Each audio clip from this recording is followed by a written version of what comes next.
Alarms do not exist on a ship that cannot be found. That is what they told me before I stepped onto the Solace for the first time. And for 11 days, it was true. No alarms, no warnings, no proof that we were even real. I stood in a corridor that smelled of cold metal and recycled air, watching a screen that showed nothing, because nothing was exactly what we wanted the galaxy to see. My name is Ethan Marlowe, and I was the systems officer assigned to the most secret vessel Earth had ever built. The Solace was not fast, it was not heavily armed, it did not need to be. Its entire purpose was to vanish, to slide through space, like a whisper no one could hear, no one could track, no one could even prove existed. We were told this ship would change the war. We were told it would save lives. What we were not told was that something else in the dark had already noticed us. The war had been going on for 3 years by the time I received my orders. Humanity had entered a galaxy already crowded with older, stronger civilizations, and we had learned quickly that strength alone would not keep us alive.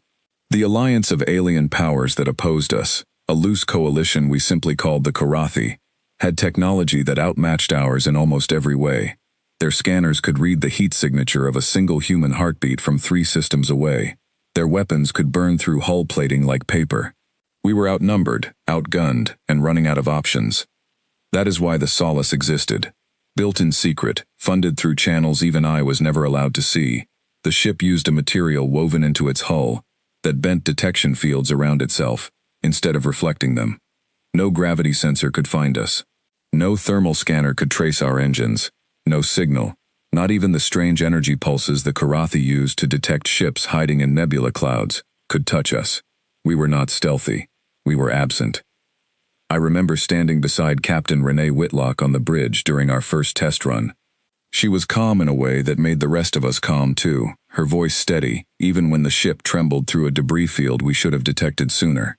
She looked at the display, at the empty green line that represented our position on every enemy scanner in range, and she smiled. "They cannot see us," she said. "Not one of them." I should have felt proud. Instead, I felt a small, strange discomfort, like standing in a room where someone had just turned off the lights, and I could not remember where the door was. I told myself it was nerves. New technology always felt like that at first. Our first deployment sent us deep into contested space, past the edges of the Karathi patrol routes, into a region called the Vera Corridor. It was a graveyard of broken alliances, drifting wreckage from battles fought decades before I was born. Our mission was simple on paper: observe, record, report back the movement of enemy supply lines so the rest of the fleet could plan without walking into an ambush. For the first few days, everything worked exactly as promised. We drifted past Karathi cruisers close enough to read the markings on their hulls, and their sensors swept right through us without so much as a flicker. I watched their scans slide across our position on my console, registering absolutely nothing, and each time it happened, my hands went a little cold. Lieutenant Grace Bellamy, who ran our sensor array, leaned over my shoulder on the 4th day and whispered, "It is almost too easy." "Is that a bad thing?" I asked. "I don't know yet," she said. "Ask me when something notices." We laughed about it then. We did not know how soon we would stop laughing.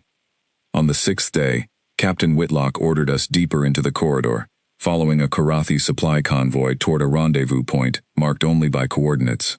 It was routine work, the kind of quiet observation mission that filled most of a soldier's career without ever making the news.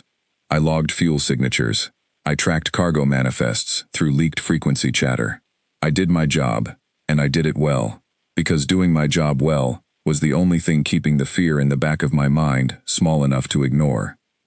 It was Grace who noticed it first, not a Karathi ship, not an enemy patrol, something else, a flicker on the outer edge of our sensor range that did not match any known vessel signature, human or alien.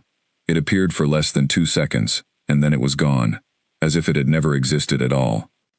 "Run it again," I told her. She ran it again. Nothing. The logs showed the flicker had happened, a faint distortion in the gravitic field around us, but there was no trace of what caused it. No engine trail, no heat bloom, no debris. Just a ripple, like something enormous had passed close to us and left barely a mark. "Probably a sensor glitch," Grace said, though her voice did not sound convinced. I wanted to believe her. I wanted, more than anything, to file the anomaly under routine noise, and move on with the mission. But something about the shape of that ripple stayed with me the rest of the shift, sitting in my stomach like a stone I could not swallow. That night, ship time meaning nothing in the endless black of the Vera corridor, I could not sleep. I lay in my bunk staring at the low hum of the ventilation system, listening to the ship breathe around me, and I thought about how strange it was that we had built something no one could see, and how quickly I had started wondering what else in this galaxy might share that same gift. The next morning, Captain Whitlock called a short briefing. She stood at the head of the table, arms folded, her expression unreadable in the dim light of the command deck. "Command wants us to hold position here for another 72 hours, she said. "They believe the Korathi convoy is preparing to rendezvous with a larger fleet.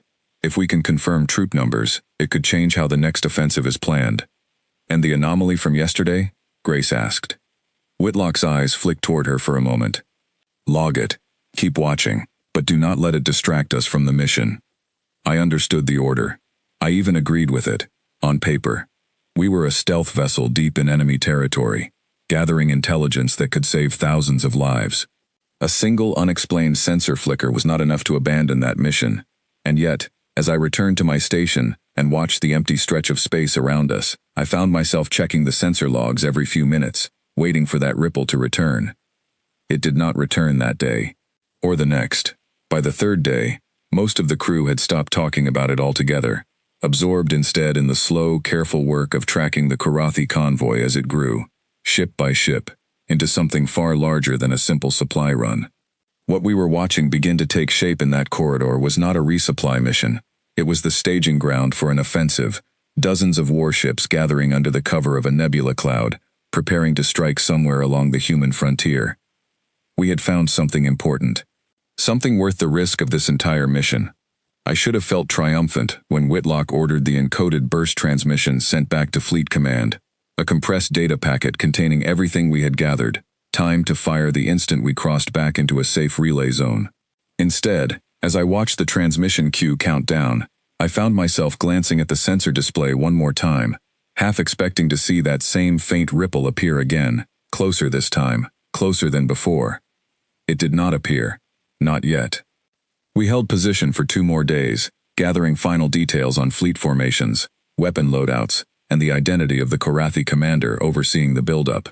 Grace worked without rest, pulling data from every frequency she could intercept, building a picture so detailed that Whitlock said it alone might be worth the entire program's funding for the next decade.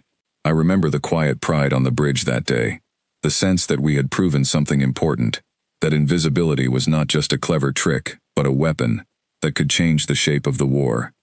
Then, on the final night before our scheduled withdrawal, the ship's power dipped for exactly 4 seconds. It was such a small thing, 4 seconds of reduced output across every non-essential system, corrected so quickly that most of the crew never noticed it happened at all. I noticed, because I was the one staring at the power distribution console when it occurred, watching the numbers dip and climb again like a held breath being released. I ran a full diagnostic. Every system reported normal function. No damage. No malfunction. No cause. Whatever had drawn that small amount of power from our reactor for those 4 seconds had left no trace of how or why. I did not sleep again that night. I sat at my station long after my shift ended, watching the empty black outside the viewport, thinking about ripples with no source and power dips with no cause, and I began to understand, slowly and with a growing chill, that being unseen did not mean being alone. 3 hours later, the order came to begin our withdrawal from the corridor. We had the intelligence we needed. Command wanted us home, safe, ready to brief the fleet in person. Whitlock gave the order to bring the engines online, and for the first time since we had entered the Vera corridor, I felt something close to relief. That relief lasted exactly as long as it took Grace to turn from her console, her face pale under the low bridge lighting, and say 4 words that I would remember for the rest of my life. The convoy is gone. Not destroyed. Not moved. Gone, as if the dozens of ships we had spent a week carefully tracking had simply ceased to exist between one scan and the next, leaving behind nothing but empty space, and a silence that felt, for the first time since I had stepped aboard the Solace, far too loud to be safe. The report Grace filed that night should have been simple. A convoy of Karathi warships, dozens strong, present on every scan for 6 straight days, had vanished without a single trace between one sweep and the next. No wreckage, no distress signal, no energy discharge large enough to explain the disappearance of that many vessels at once. Just empty coordinates where an entire staging fleet had been preparing for war. Captain Whitlock read the report twice before she spoke. Run a full sensor sweep of the corridor. All bands. I want to know if this is a sensor failure on our end or something else. Grace's hands moved fast across her console, pulling data from every array the Solace carried.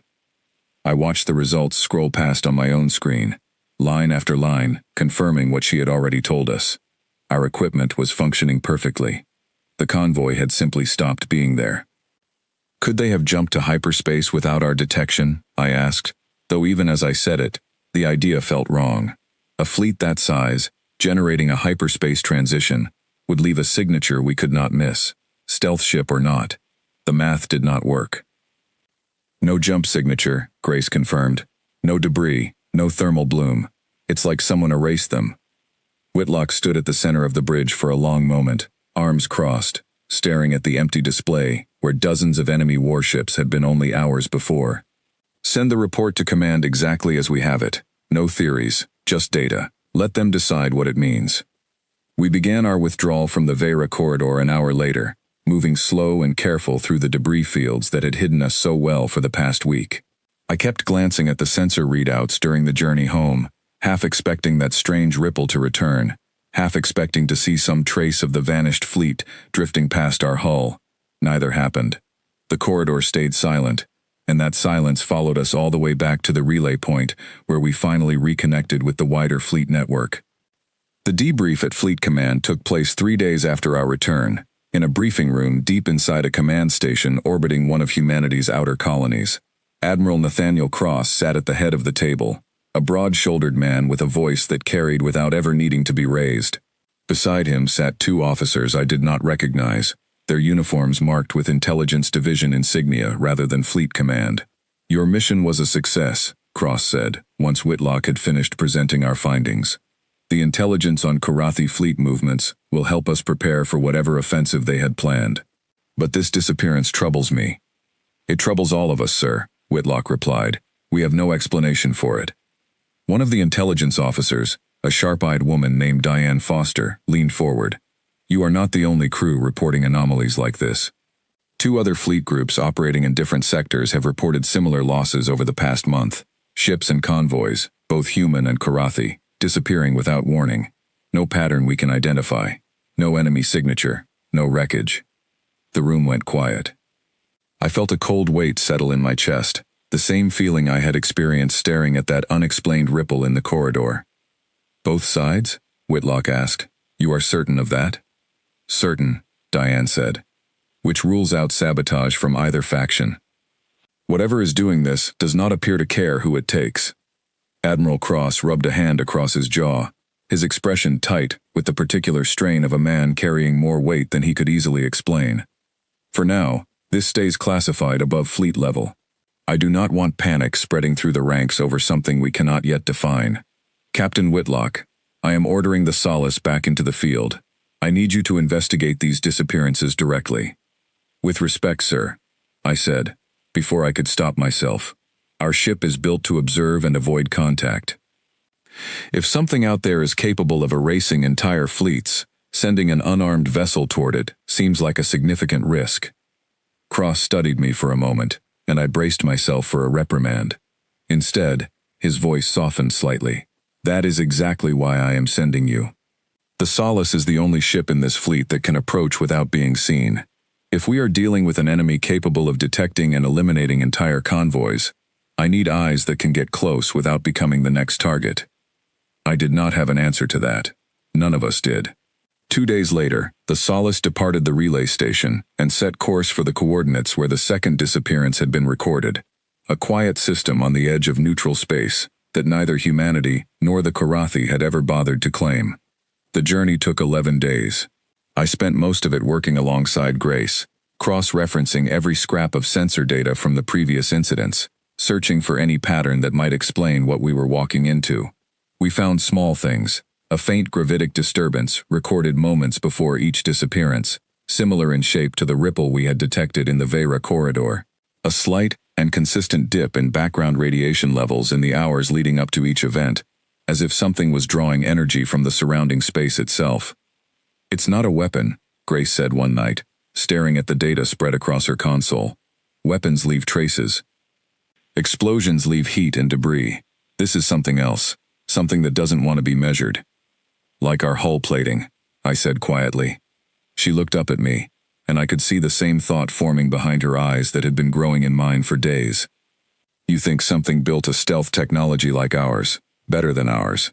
I said slowly, "that maybe we were not the first ones to think of this." Captain Whitlock called a full crew meeting the next morning. Standing before all 22 of us gathered in the mess hall, she laid out the situation plainly. No attempt to soften the uncertainty we were flying into. "We are approaching a region where multiple fleets have vanished without explanation," she said. "We do not know what caused these disappearances. We do not know if it is a weapon, a natural phenomenon, or something else entirely. What we do know is that our ship's primary advantage, our invisibility, may not protect us from whatever this is. I want every station running at full alert the moment we enter the target system. No exceptions." I looked around the room at the faces of my crewmates. Marcus Ellery, our engineer, sat with his arms folded, jaw tight. Nora Whitfield, one of our junior sensor technicians, kept glancing toward the viewport, as if she could already see something waiting for us out there. Even Grace, who had faced enemy patrols without flinching a dozen times over, looked pale under the mess hall lighting. We entered the target system 2 days later. It was an unremarkable place, a dim red star orbited by a handful of lifeless planets, and a wide asteroid field that stretched across nearly a third of the system. According to the last confirmed reports, a Karathi patrol group of 6 ships had been operating here, before vanishing entirely 3 weeks earlier. "Bring us in slow," Whitlock ordered. "Grace, full sensor sweep the moment we clear the asteroid field." The Solace drifted through the field in silence, our engines running at the barest fraction of their capacity to avoid generating any signature that might draw attention. I watched the asteroid formations pass by on the external cameras, whose jagged shapes tumbling slowly through the dim red light, and I found myself holding my breath without meaning to. We cleared the field an hour later, and Grace's sensors came alive with data. "I'm reading debris," she said. "A lot of it, scattered across a wide area near the third planet." "Finally, something to work with," Whitlock said. "Set a course. Slow and careful." As we approached, the debris field came into clearer focus on our screens, and what I saw made my stomach tighten. It was not wreckage from a battle. There were no scorch marks, no signs of weapon fire, no hull breaches consistent with combat damage. Instead, the debris looked as though the ships themselves had simply come apart, pieces of metal and equipment drifting in slow orbits, with no evidence of the violence that would normally accompany a ship's destruction.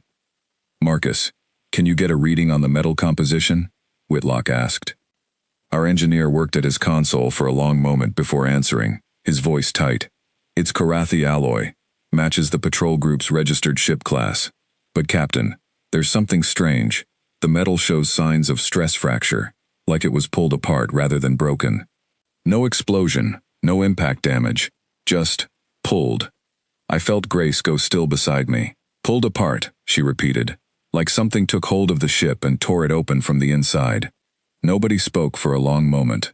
The bridge lights hummed softly overhead, the only sound besides the quiet beeping of our instruments, as they continued cataloging the destruction spread out before us. "Continue the sweep," Whitlock finally said, her voice steady despite everything.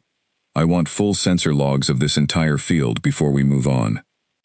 We spent the next 6 hours mapping the debris in careful detail, cataloging every fragment large enough to register on our scanners.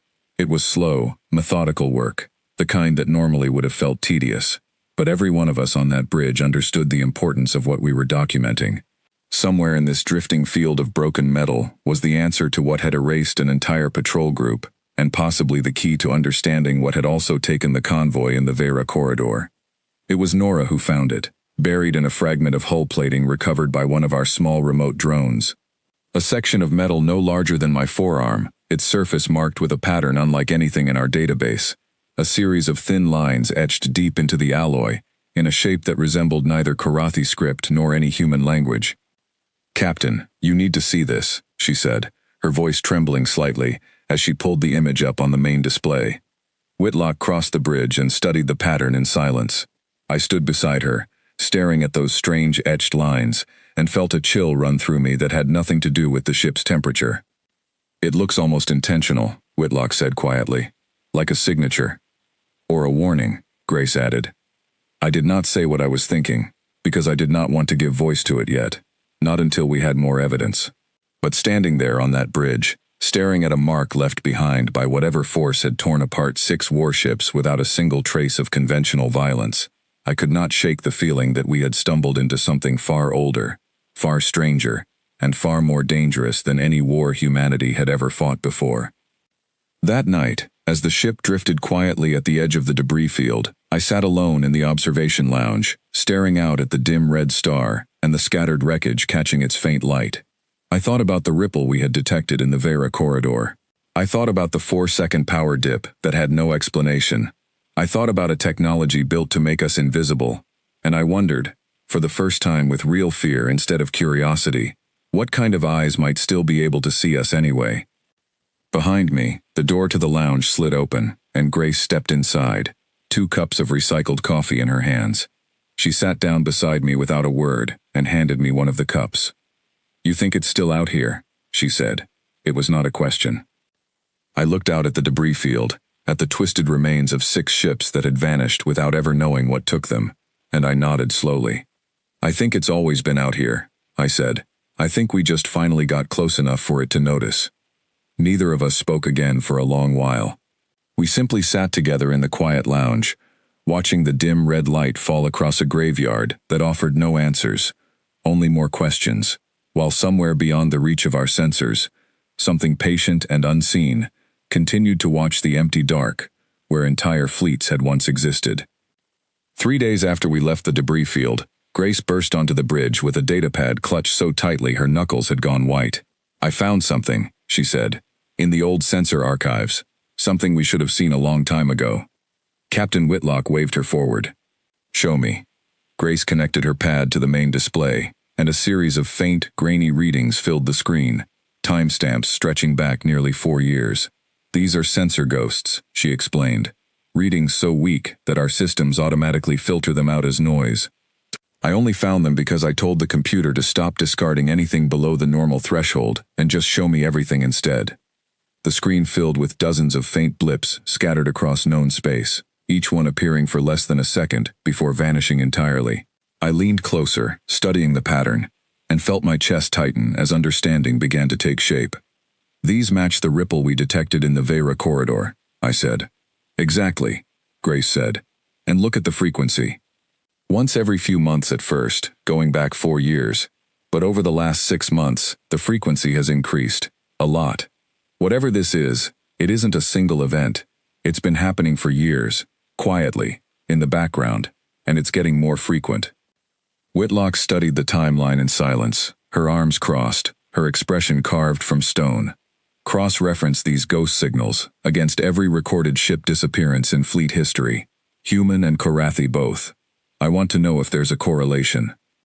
It took Grace and me the better part of 2 days to complete that cross-reference, pulling records from every archive we had access to, matching timestamps and locations with a patience that tested the limits of my concentration more than once.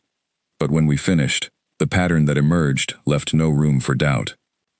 Every single confirmed disappearance, going back as far as our records allowed us to search, had been preceded by one of these faint sensor ghosts, appearing somewhere within the same general region hours, or sometimes days beforehand. Not every ghost led to a disappearance, but every disappearance had a ghost attached to it. "This isn't random," I said, staring at the completed map now covering the main display, red markers glowing across dozens of star systems. "Something is scouting these locations before it acts." Whitlock called Marcus and Nora to the bridge, and together the 5 of us worked through what the data actually meant. Marcus, ever practical, was the first to voice the theory none of us had wanted to say aloud. "What if it's not detecting ships the normal way?" he said. "What if it's detecting something else? Something about the ships themselves, their power output maybe, their weapon systems. Something that marks them as a threat worth erasing. That doesn't explain us, Grace said. The Solace has no weapons, barely any power signature at all outside our engines. Marcus hesitated, then looked toward me, and I understood immediately what he was too careful to say directly. Our hull, I said quietly. The dampening field. What if that's exactly what it's looking for? Not weapons, not power, concealment. The bridge went silent, except for the soft hum of the ship's systems. It was Nora who finally broke the silence, her voice small. You're saying it hunts things that hide. I thought about the debris field, about 6 Karathi warships torn apart with no trace of conventional violence, no explosion, no weapon fire. I thought about a convoy of dozens of vessels vanishing between one scan and the next, leaving nothing behind. And I thought about a ship built specifically to be invisible to every sensor known to either humanity or the Karathi, currently drifting through deep space with 22 people aboard. I think, I said slowly, that whatever this is, it doesn't care who built the ship or which side of the war they're on. I think it cares about ships that shouldn't be able to be found. And right now, there is no vessel in existence better at not being found than this one. Whitlock absorbed that in silence for a long moment, before turning to address the entire bridge crew. Recommend we return to Fleet Command immediately, and present this data. If this theory is correct, continuing this mission puts the entire ship at unacceptable risk. Agreed, I said, relief washing through me at the thought of turning back toward safety. But Admiral Cross, when we reached him 3 days later through a secure relay transmission, had other plans. I understand the risk, his voice came through the static-laden channel, but I need you to understand the stakes as well. If something out there is hunting stealth technology, and if the Karathi ever develop something similar, we need to know everything about this threat before it becomes a factor in the war. I'm ordering the Solace to continue investigating, but I'm authorizing a change in approach. I want you to attempt contact. Contact, sir? Whitlock's voice carried a note of disbelief I rarely heard from her. If this is an intelligence, and the pattern you've described suggests deliberate behavior rather than a natural phenomenon, then it may be capable of communication.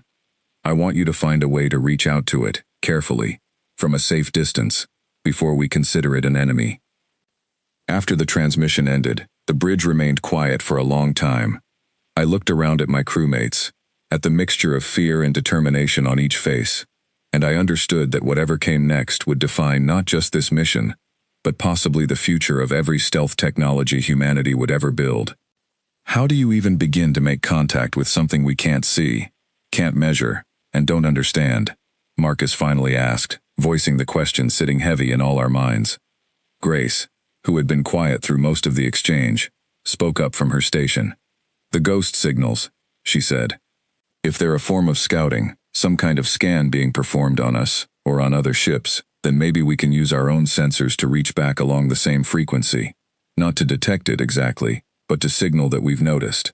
Like knocking on a door instead of trying to break it down, I said. Something like that, Grace agreed. It took nearly a full week for Grace and Marcus to build the equipment necessary to attempt it, repurposing sections of our own dampening field generator to produce a controlled pulse along the same faint frequency we had identified in the ghost signals. I spent most of that week helping calibrate the system, running simulation after simulation, to ensure we would not accidentally trigger something far more dangerous than communication.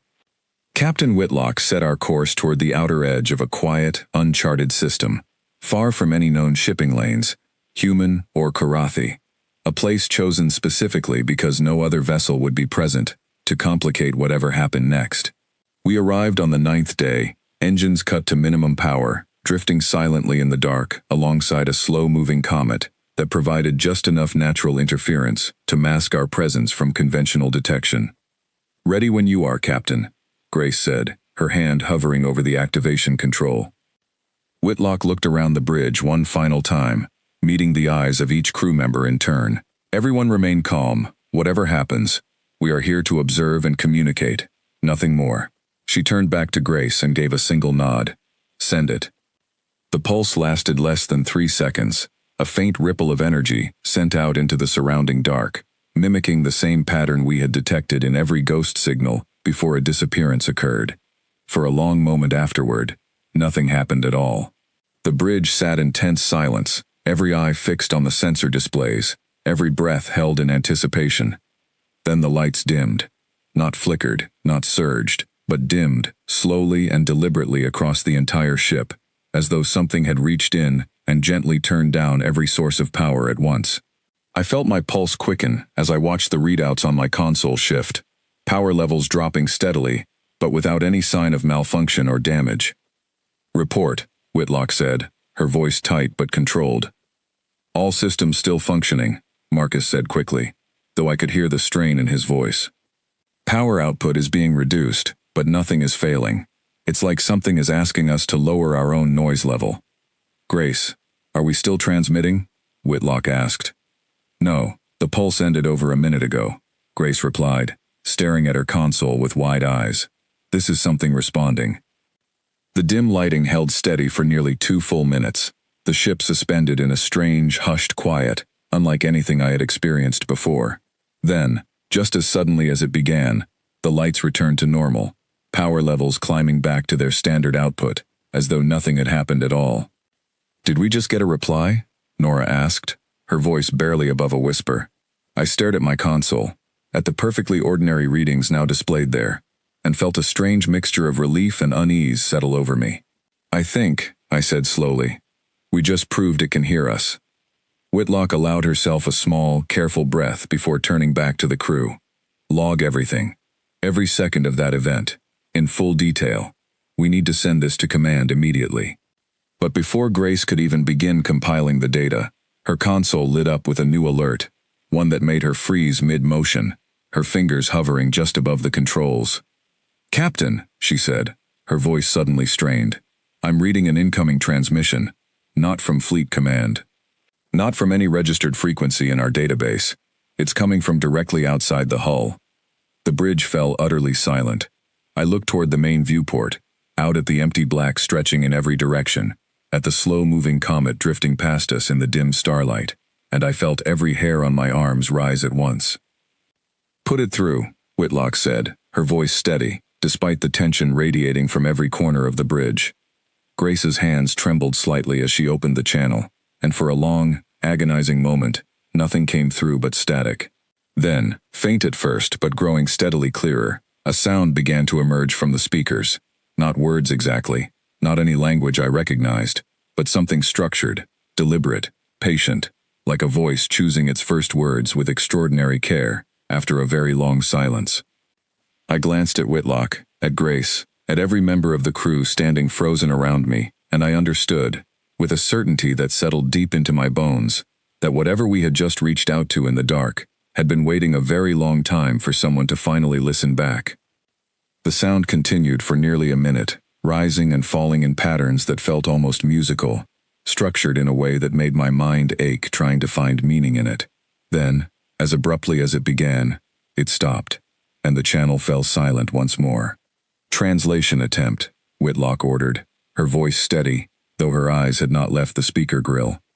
Grace worked quickly, feeding the recording through every linguistic algorithm our ship carried, cross-referencing it against known Karathi dialects, human languages, and the handful of other alien tongues humanity had encountered since first reaching the stars. Every attempt returned the same result. No match. "It's not a known language," she said finally, "but the structure isn't random either. There are repeating patterns, almost like syntax. Whoever built this signal wanted it to be understood eventually, even if we can't decode it yet." Captain Whitlock stood in silence for a long moment, staring at the empty black beyond the viewport, and I could see the weight of command pressing down on her shoulders as she considered our next move.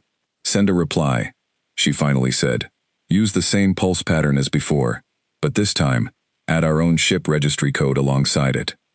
If this is an attempt at communication, we need to establish that we are the ones speaking, not just an anonymous signal in the dark." It took Marcus and Grace another hour to prepare the transmission, carefully encoding our ship's basic identification alongside the pulse. When it finally went out into the silence beyond our hull, the entire bridge held its breath once more, waiting to see what, if anything, would answer. This time, the response came almost immediately. Not a sound, not a light, but a presence, a subtle shift in the ship's own systems that I felt more than saw, like a held breath being released all around us. Every screen on the bridge flickered simultaneously, and then steadied, displaying a single image that none of us had put there. It was a map, rendered in soft blue light, showing our galaxy from an angle no human survey had ever captured, with dozens of points marked in a pale, glowing white. I recognized several of the locations immediately. The Vera corridor, the debris field where we had found the remains of the Karathi patrol group, a dozen other coordinates I did not recognize, scattered across both human and Karathi-controlled space. "Those are the disappearance sites," Grace whispered, "all of them, going back years." Whitlock stepped closer to the display, studying the map with an intensity that silenced the rest of us. "It's telling us it did this, all of it." As if in answer to her words, the map shifted, one final point appearing near the very edge of the display, glowing faintly, positioned dangerously close to the center of human-controlled space, near the primary shipyards, where new vessels, including future generations of stealth technology like our own, were being constructed. A cold weight settled into my chest as I understood what we were being shown. This was not simply a record of the past. It was a warning about the future. "It's telling us where it's going next," I said quietly. Nora's voice trembled slightly as she spoke from her station. "Why would it show us that? Why warn us at all?" Before anyone could offer an answer, the sound returned through the speakers, different this time, shorter, and as it played, Grace's translation program finally managed to isolate a handful of fragments that resolved, faintly but unmistakably, into a form close enough to structured meaning that the computer flagged them with a tentative confidence rating. Balance, threshold, choice. 3 words, imperfectly translated, hanging in the tense silence of the bridge, like a verdict, waiting to be understood. "Balance," Whitlock repeated slowly. "It's not attacking at random. It's maintaining some kind of equilibrium." I thought back to the pattern Grace had uncovered days earlier, the increasing frequency of disappearances over the past 6 months, coinciding almost exactly with the period during which both humanity and the Karathi had begun rapidly advancing their stealth and concealment technologies in response to the escalating war. The pieces began to align in my mind with a clarity that left me unsettled. "It's not choosing sides," I said. "It's responding to how fast we're all learning to hide from each other. The more advanced our concealment technology becomes, the more frequently it acts." Whitlock's jaw tightened as the implications settled over the bridge. "It sees our invisibility as a threat to balance. Something needs to be kept in check, and right now, we are the newest and most extreme example of that imbalance in this entire region of space." The map on the screen shifted one final time, the marker near the human shipyards pulsing steadily, insistently, before the entire display faded back to its normal readouts, the connection closing as gently as it had opened. The bridge remained silent for a long moment afterward, every crew member processing what we had just witnessed. "We need to get this information to Fleet Command immediately," Whitlock finally said. "Full transmission, everything we've recorded, the map, the translated fragments, all of it. Admiral Cross needs to understand what we're dealing with before it reaches those shipyards." I moved to help Grace prepare the data burst, my hands working through familiar motions even as my mind raced through the implications of everything we had just learned. This was not a weapon built by an enemy faction. This was not a natural phenomenon we could study and eventually predict. This was something ancient, something patient, something that had apparently been quietly maintaining a balance of power across this region of space, long before humanity had ever arrived, and our own greatest technological achievement had just tipped that balance far enough to draw its full attention. The transmission burst out into the dark 40 minutes later, encoded and compressed, racing toward the nearest relay station at the fastest speed our systems could safely manage. Whitlock ordered the ship to begin a cautious withdrawal from the system, unwilling to remain exposed any longer than necessary now that we understood, even partially, what shared this stretch of space with us. We were 3 days into the journey back toward friendly territory when the response from Admiral Cross finally reached us, his voice carrying a tension through the static that told me the weight of our discovery had already reached the highest levels of Fleet Command. "Your data has been reviewed," Cross said. "Command believes the threat to the primary shipyards is credible. We are moving up production timelines and preparing defensive measures, though I'll admit, I'm not entirely certain what kind of defense applies to something that can dismantle a warship without firing a shot. Sir, what would you have us do? Whitlock asked. There was a pause on the line, long enough that I wondered if the transmission had been lost. When Cross finally spoke again, his voice carried a weight I had never heard from him before. I need you to return to the shipyards directly. If this entity is willing to communicate, however imperfectly, then the Solace may be our only chance to reach an understanding with it before it acts. You've already opened a door no one else could have found. I need you to walk through it. Whitlock closed the channel and turned to face the bridge, her expression carrying the particular calm she always wore when the stakes had grown too large for anything but steady resolve. You heard the Admiral, she said. New heading. We're going home, and when we get there, we may be the only thing standing between our shipyards and whatever comes next. I looked around the bridge at the faces of my crewmates, each one carrying the same mixture of fear and determination that had settled over me the moment that strange, patient voice had first spoken through our speakers. We had built a ship to disappear from the galaxy's eyes, and instead, we had drawn the attention of something far older than the war we had been fighting. Something that judged not by which side we belonged to, but by how far we were willing to push the balance of power before it decided to push back. As the Solace turned toward home, engines humming quietly beneath the silence that had settled over the crew, I found myself staring out at the vast dark stretching endlessly beyond the viewport, wondering how many other ships, human and Karathi alike, were out there right now, hiding in that same darkness, completely unaware that something ancient and patient was already watching them, waiting to see how far they would go before the balance demanded to be restored. We reached the primary shipyards 9 days later, and the sight that greeted us on approach was unlike anything I had witnessed since the war began. Dozens of warships hung in formation around the massive construction platforms, engines idling, weapons systems active, every crew aboard braced for an enemy they had no way of detecting, let alone fighting.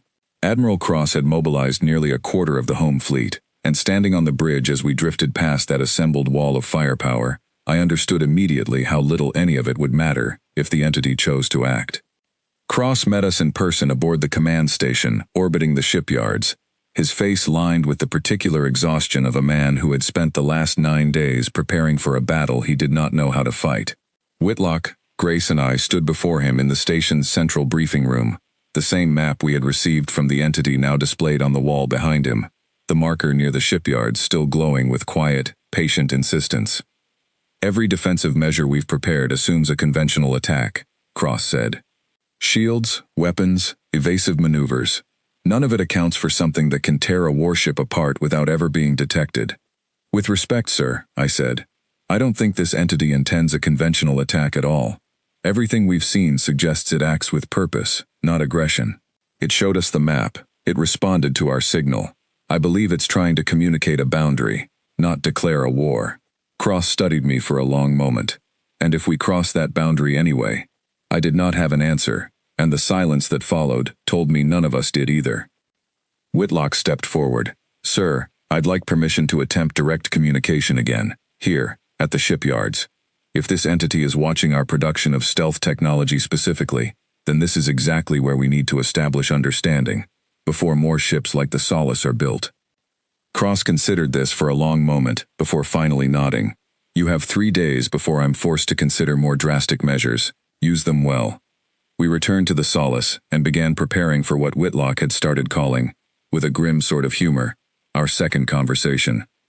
Grace worked tirelessly alongside Marcus, refining the pulse transmission based on everything we had learned during our first contact, while I spent long hours studying the fragments of translated language, searching for any additional meaning we might have missed. It was during one of those long nights, sitting alone in the observation lounge with the shipyards visible through the viewport, that Grace found me, 2 cups of coffee in hand once more, settling into the seat beside me, the way she had back in that dim red system so many days ago. You've barely slept since we got back, she said. Neither have you, I replied. She allowed herself a tired smile before her expression grew serious again. Do you think it will listen to us? Really listen, I mean. Not just observe and judge, but actually consider what we have to say? I thought about the strange, patient quality of that first transmission, the deliberate way the map had been presented to us, 3 words offered instead of 100, chosen with what felt like enormous care. I think, I said slowly. That something capable of watching this quietly for years, choosing not to strike until the balance tipped too far, isn't acting out of malice. I think it's trying to prevent something worse than itself from happening.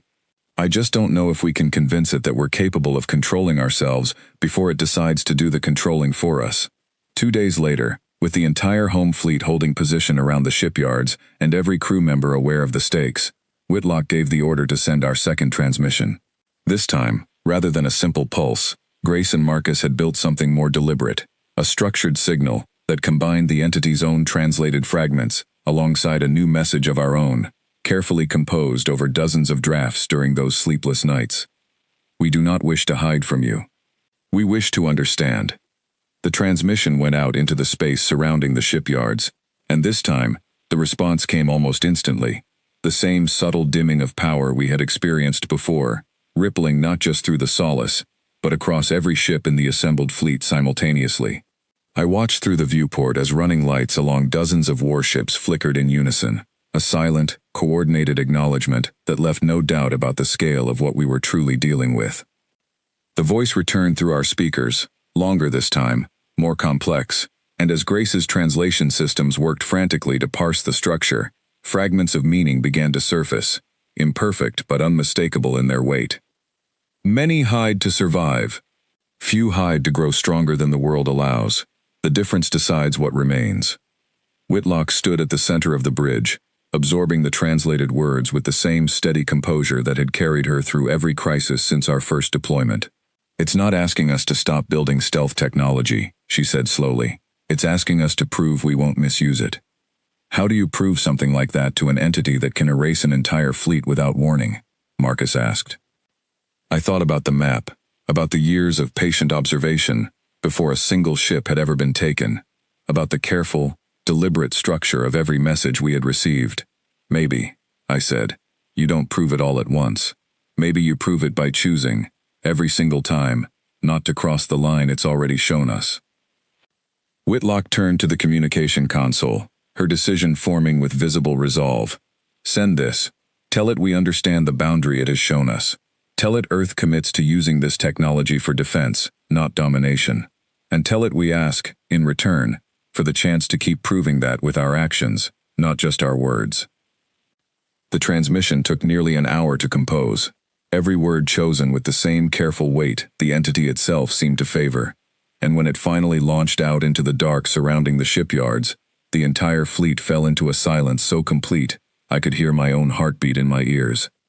The response, when it came, was different from anything before it.